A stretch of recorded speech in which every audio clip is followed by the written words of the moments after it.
우리 좌우에 계신 분들 인사드리겠습니다.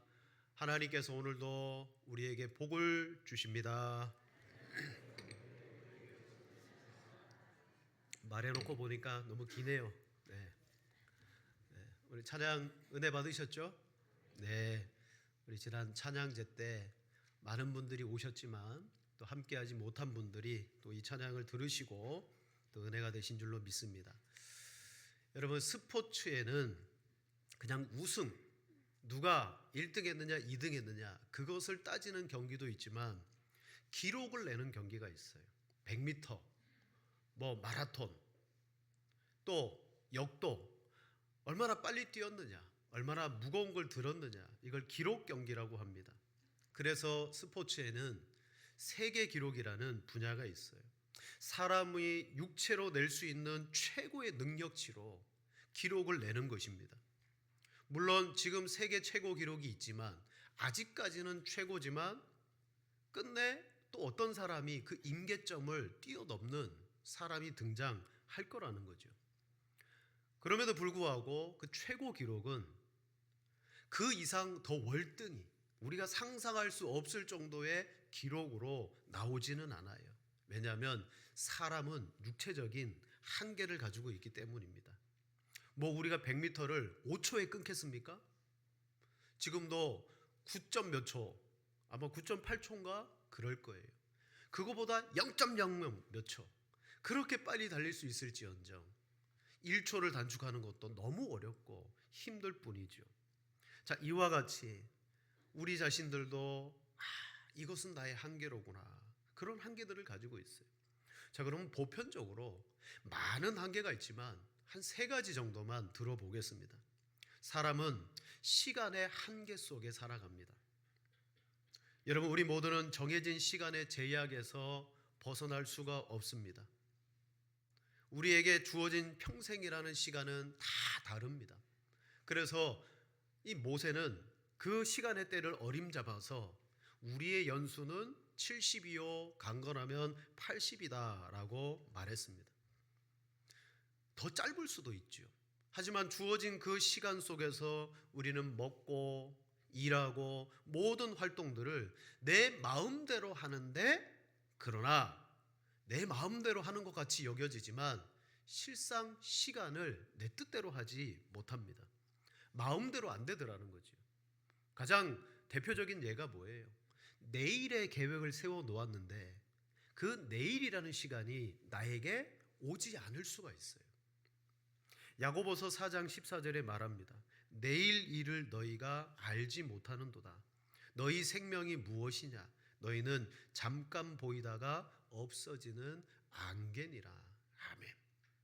장사하는 사람이 이번에는 저 나라에 가서 이런 장사를 해야 되겠다, 돈을 많이 벌겠지, 거창한 계획을 세우고 출발하려고 해도 그 내일이 없을 수 있다는 거예요. 여러분, 우리는 평생의 시간이라는 길이를 조정할 수는 없습니다. 그래서 이 속에서 주어진 시간 속에 최선을 다하되 그래도 우리는 한계 가운데 간다. 두 번째, 우리가 가진 한계는요, 능력의 한계가 있습니다. 능력의 한계. 사람은 고대로부터 지금까지 경험을 통하여 수많은 인생의 지식들을 쌓아왔어요. 이게 능력이에요. 가령 1차 산업시대, 농사 짓고 고기 잡고 그것이 전부였던 시대에는요, 할아버지가 아버지를 앉혀놓고 농사를 가르쳐요. 경험적으로 안 거, 그게 지식이 된 거, 그걸 다 아버지 그 2대에게 전수해요. 그러면 2대는 3대에게 그것을 고스란히 전수합니다. 왜냐? 그것이 먹고 살아가는 능력이 되기 때문이에요. 하지만 아무리 내게 주어진 능력이 있고 탁월한 실력이 있다 할지라도 어느 순간에 한계에 부딪힙니다.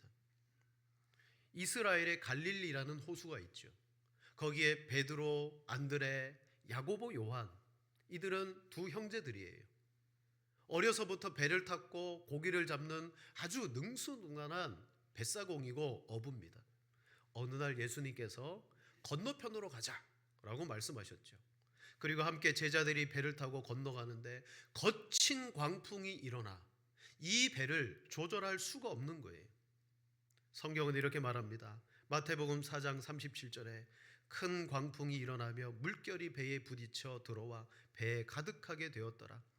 예수께서는 고물에서 베개를 베고 주무시더니 제자들이 깨우며 이르되 선생님이여 우리가 죽게 된 것을 돌보지 아니하시나이까 하니. 아멘. 여기에 베드로, 안드레, 야고보, 요한 이 배를 충분히 몰 수 있고 아무리 거친 바다가 온다 할지라도 자기의 지식과 경험으로 빠져나갈 수 있는 어부들이 있음에도 불구하고 능력으로 안 되더라는 거죠. 이사야 2장 22절에 말합니다. 너희는 인생을 의지하지 말라. 그의 호흡은 코에 있나니 새말 가치가 어디 있느냐. 아멘. 때로는 나보다 능력이 뛰어난 사람, 그 사람을 의지합니다. 나를 좀 도와달라고. 그러나 그 사람의 능력이 내 의지가 될 수가 없다. 재밌는 이야기를 하나 해드릴게요. 남아메리카에 온두라스라는 나라가 있습니다.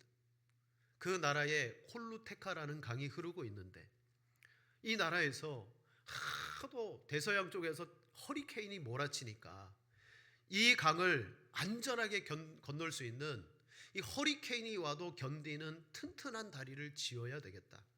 그래서 484m의 다리를 짓기 위해서 계획을 세웠어요.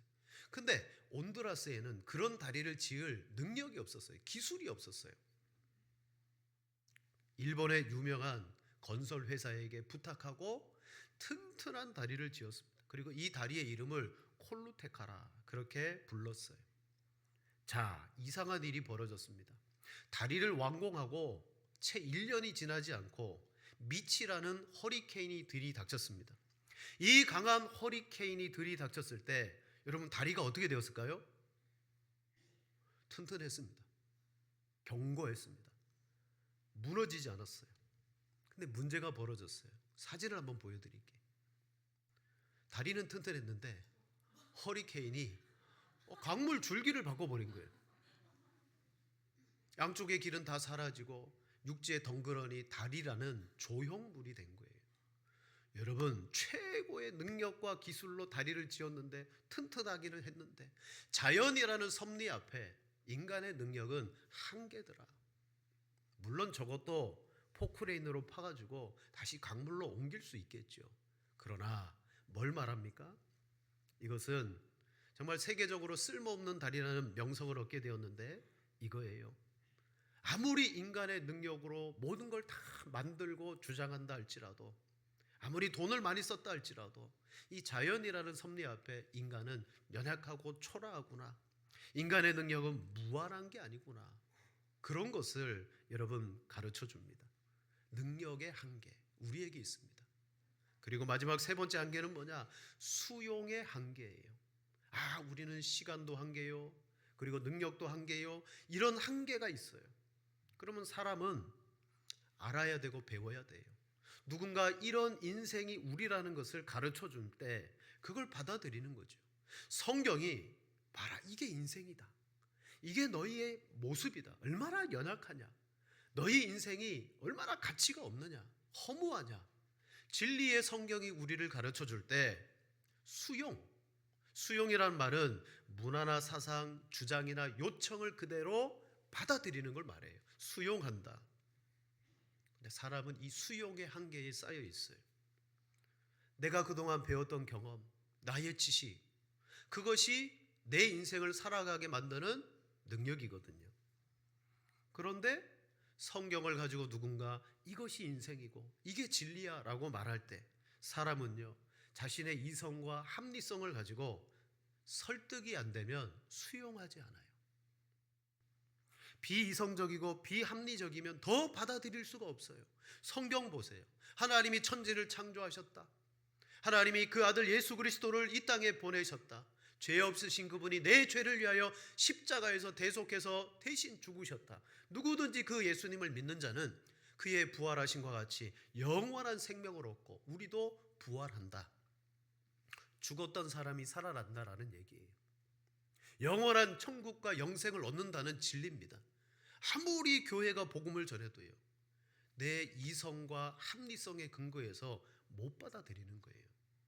우리 아이들 보세요. 아주 어렸을 때는 부모가 무슨 말을 해도 그냥 다 받아들여요. 중학교 2학년만 되면요, 이성이 생기고 합리적인 것을 따지고 말을 듣지 않아요. 여러분, 목회자가 이 가운데 성도들에게 설교하면 성도들은 듣습니까? 잘 안 들을 때가 많아요. 사랑하는 성도 여러분, 그래서 우리가 교회와 성도들이 복음을 전하면 제일 어려운 문제가 이게예요. 그냥 전하면 예, 믿겠습니다. 아, 그게 진리로군요. 그게 딱 받아들이면 너무 좋은데 다 거부하더라는 거죠. 여러분, 오늘 우리가 예수 그리스도를 믿고 오늘 예배 드린 것은 내가 그 진리와 복음을 받아들이고 수용한 것이 아니고 어떤 능력이 역사했습니까? 우리도 못 받아들일 사람이에요. 그게 우리 한계예요. 믿지 못하는 것이 우리의 모습입니다. 그러나 하나님의 뭐라고요? 아유, 할렐루야. 네. 깜짝 놀랐습니다. 네. 하나님의 은혜가 임한 거예요. 은혜로 말미암아 믿음으로 인하여. 여러분, 하나님의 은혜가 우리에게 주어지니까 한 번도 들려지지 않았던 그 진리가 믿어지는 역사가 나타난 줄로 믿습니다. 그리고 예수 그리스도를 영접하여 그 구원이라는 선물을 우리에게 받게 된 거예요. 우리는 한계에 쌓여 있는데 하나님의 성령의 은혜로 우리의 마음을 감동하사 이것이 믿어지는 역사가 일어나는 것이죠. 성경에 보면 아람이라는 나라의 군대 장관 나아만 있죠. 그는 왕 앞에 존귀한 자였어요. 아람을 구원한 큰 용사였어요. 하지만 나병 환자입니다. 나병에 걸렸어요. 어느 날 이스라엘에서 끌고 온 소녀가 복음을 전합니다. 이스라엘에 엘리사라는 선지자가 있는데 그 선지자를 만나면 이 병도 고칠 수 있습니다. 그래서요, 나아만이 직접 이스라엘에 내려가서 엘리사를 찾아가요. 근데 엘리사는 그를 영접하지도 않고 집 밖에 나와보지도 않잖아요. 그리고 종을 보내서 이렇게 말합니다. 너는 가서 요단강에 몸을 7번 씻어라. 내 살이 회복하여 깨끗하리라. 고침을 받기 위해서 왔는데 처방을 내려줬어요. 저 요단강에 가서 7번 몸을 씻어라. 그리하면 내 몸이 깨끗해질 거다. 근데 이 나아만은 수용했습니까? 아니요, 거부했어요. 왜? 그가 가지고 있는 이성과 합리성의 근거에서 거부한 거예요. 왜냐하면 자, 성경을 보겠습니다. 열왕기하 5장 11절 말씀. 나아만이 노하여 물러가며 이르되 내 생각에요. 이렇게 해야 되지 않냐? 그가 내게로 나와서 그의 하나님 여호와의 이름을 부르고 그의 손을 그 부위 위에 흔들어 나병을 고칠까 하였도다. 최소한 보통 주술사나 치료사들이 행하는 그런 행위 정도는 해야 되지 않냐? 그런데 요단강에 가서 7번 몸을 씻으라고? 그러면서 12절에 말합니다. 다메섹강 아바나와 바르발은 이스라엘의 모든 강물보다 낫지 아니하냐? 내가 거기서 몸을 씻으면 깨끗하게 되지 아니하랴 하고 몸을 돌려 분노하여 떠나니. 아멘. 여러분, 이것이 우리의 한계입니다. 아무리 복된 소식을 전해주고 아무리 진리의 말씀을 전해줘도 내 경험과 내 이성과 합리적인 근거로 판단해서 그걸 못 받아들이는 거죠. 이게 죄인된 우리가 가진 한계입니다. 오늘 본문에 이 한계를 다 가지고 있는 사람이 등장합니다. 바로 베드로입니다. 그는 갈릴리, 다른 이름으로 게네사렛이라고 부르는 이 호수의 아주 잔뼈가 굵은 어부예요. 그날 저녁 밤새도록 동료들과 함께 고기를 잡았어요. 아침이 되어서 이제 집에 가야 됩니다. 그물을 씻고 있는데 유명하신 분 예수님이 오셔서 그들의 배를 빌려서 말씀을 전하게 되었어요. 앉으셔서 육지에 있는 사람들을 향하여 예수님이 말씀을 다 가르치신 다음에 이 베드로를 향하여 뭐라고 말했습니까? 깊은 데로 가서 그물을 내려 고기를 잡아라 라고 말합니다. 여러분, 제가 텔레비전을 보니까 6시 내 고향 이런 데 보면 리포터들이 그 철철마다 고기 잡는 배를 타고 나가서 고기 잡는 거 그리고 경매하는 거 다 보여줘요. 보통 뭐 새벽에 나가든지 밤에 나가든지 나가서요 그물을 걷어들여요. 그리고 아침 새벽에 일찍 들어오더라고요. 들어와서 뭐 하냐? 그날 밤 잡은 거를 경매해요. 그러니까 아침은 보통 고기를 다 잡고 경매하고 끝나는 시간이에요. 퇴근이에요. 자, 예수님은 하루를 다 헛수고하고 그물을 씻고 있는 이 베드로에게 다시 나가서 고기를 잡으라는 거예요. 사랑하는 여러분, 이 베드로는 한계를 다 겪었습니다. 지난 밤이 새도록 시간적 한계를 겪었습니다. 밤새도록 했다는 거예요. 내가 주어진 시간 동안에 최선을 다해서 시간을 다 썼어요. 그런데 안 됐어요. 내가 밤이 새도록 수고하였지만은 수고라는 능력을 썼어요. 내게 주어진 모든 기술들을 다 동원했어요. 그랬는데 고기를 한 마리도 잡지 못했다. 완전히 한계에 봉착한 인생입니다. 베드로는 하룻밤이잖아요. 하룻밤이에요. 솔로몬은 자기의 모든 인생을 다 살아보았습니다. 그래서 부귀와 영화도 누려보았고 하나님이 주신 온갖 지혜와 지식도 가져보았고, 그래서 그 지식으로 실험적으로 다른 사람들은 해보지 못한 많은 일도 해봤다라고 말합니다. 베드로는 하룻밤 수고였지만 솔로몬은 일평생을 되돌아보면서 내가 다 노력하고 해봤더니 내가 무엇을 거둬들였더라? 우리 전도서 1장 12절 14절입니다. 우리 세 절을 같이 한번 읽겠습니다. 나 전도자는 예루살렘에서 왕이 되어 마음을 다하며 지혜를 써서 하늘 아래에서 행하는 모든 일을 연구하며 살핀즉 이는 괴로운 것이니 하나님이 인생들에게 수고하게 하신 것이라. 내가 해 아래에서 행하는 모든 일을 보았노라. 보라, 모두 다 헛되어 바람을 잡으려는 것이로다. 아멘. 베드로의 하룻밤 수고는 이것이 다 모여서 솔로몬의 일평생의 수고와 같아요. 내게 주어진 능력과 자산과 모든 것으로 내가 다 해봤다. 그러나 밤새도록 수고해서 얻은 결과가 빈 구물이었던 것처럼 솔로몬은 내 인생의 한계를 보았는데 헛수고요. 바람을 잡는 것과 같아라고 말합니다. 지난밤 베드로가 여러분 노력하지 않은 것 아닙니다. 최선을 다했습니다. 하지만 그는 인생의 한계를 경험하고 있습니다. 사랑하는 성도 여러분, 오늘 우리가 하나님께 나아가고 이 시간 이 예배를 통하여 주님을 의지하는 것은 여기에 있습니다. 내가 살아보니까 내 수고와 노력으로 다 될 줄 알고 할 줄 알았지만 안 되는 것들이 더 많더라. 그리고 그 안 되는 것들 가운데 우리의 생명과 연관된 것들이 대부분이더라. 죄를 없앨 수 없고 내가 구원의 영원한 생명을 얻을 수 없더라. 여러분, 인생이 아무리 수고해도 그거 얻을 수 있습니까? 못 얻잖아요. 사랑하는 성도 여러분, 우리도 이런 수고의 한계에 다 봉착할 때 무엇이 필요합니까? 주님은 베드로에게 말합니다. 깊은 데로 가서 그물을 내려라. 실은 사람이 처음 범죄했을 때 땅이 저주를 받았어요. 그때 하나님께서는 비록 가시덤불과 엉겅퀴를 이 땅이 내겠지만 너희는 평생 동안의 얼굴에서 땀을 흘려 수고하면 그것을 먹을 수 있다라고 말했어요. 그래서 사람은요 수고하는 거예요. 그래서 먹었어요. 하지만 지난밤 베드로는 열심히 수고했지만 수고한 몫을 못 받았잖아요. 이것이 바로 우리가 경험하고 있는 문제라는 것입니다.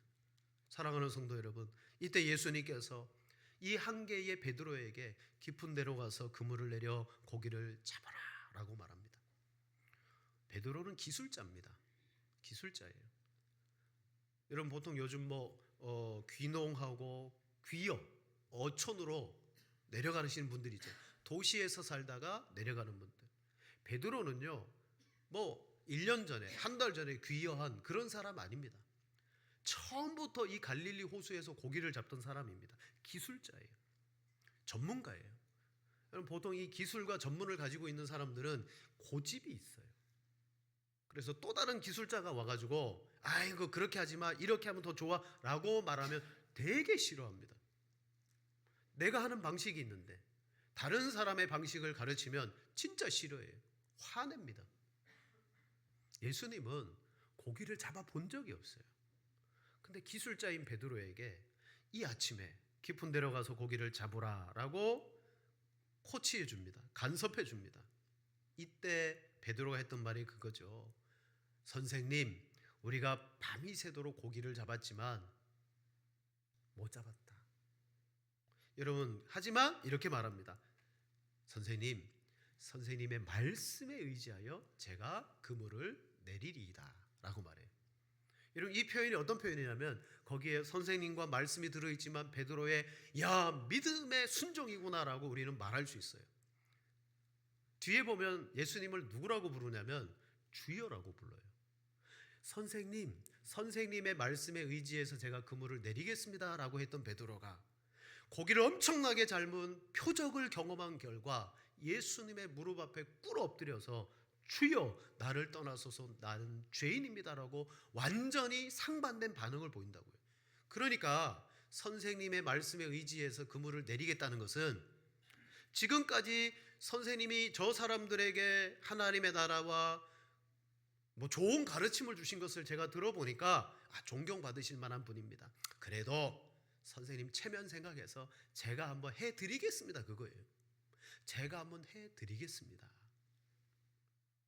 그건 뭐냐? 수용이라는 거예요. 제가 전문가 이야기했잖아요. 절대 전문가와 기술자들은 받아들이지 않아요.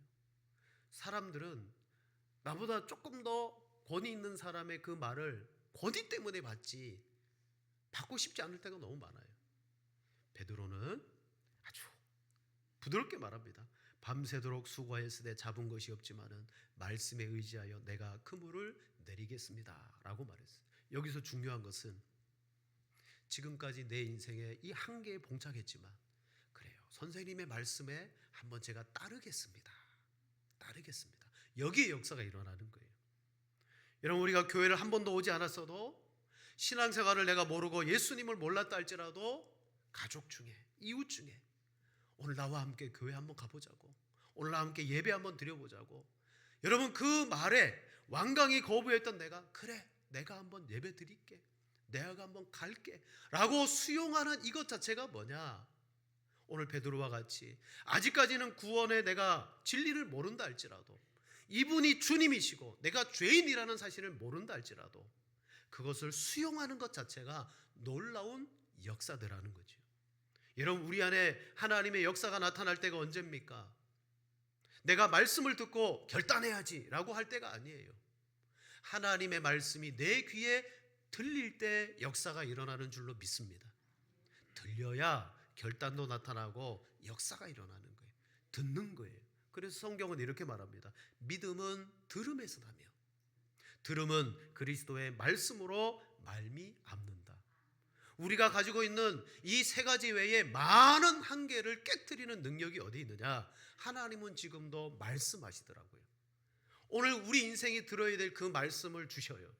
그것이 내 귀에 들릴 때 내 속에서 믿음이 나타나고 순종이 나타나요.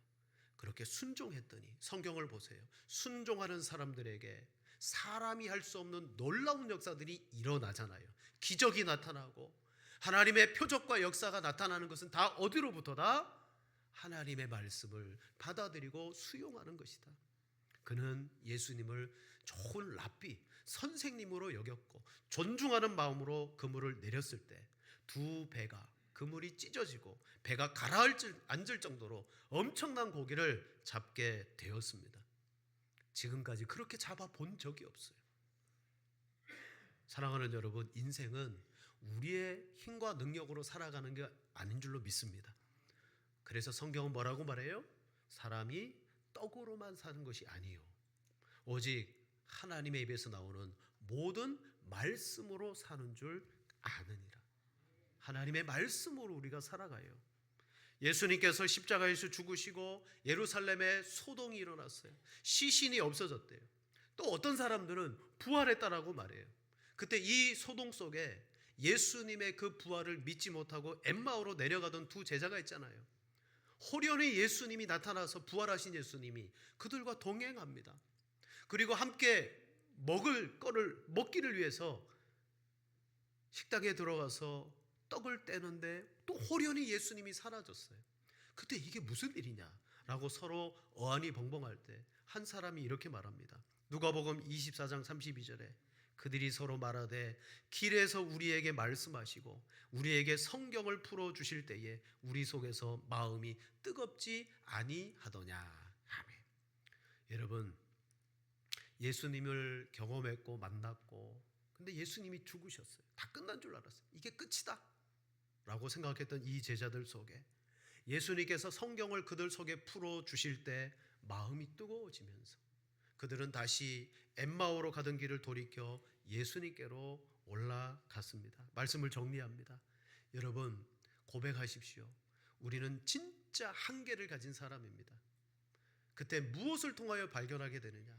주님의 말씀을 통하여 발견하게 돼요. 오늘 베드로가 그 한계의 밤을 지나고 마지못해 했던 그 순종을 통하여 이분이 누구인가?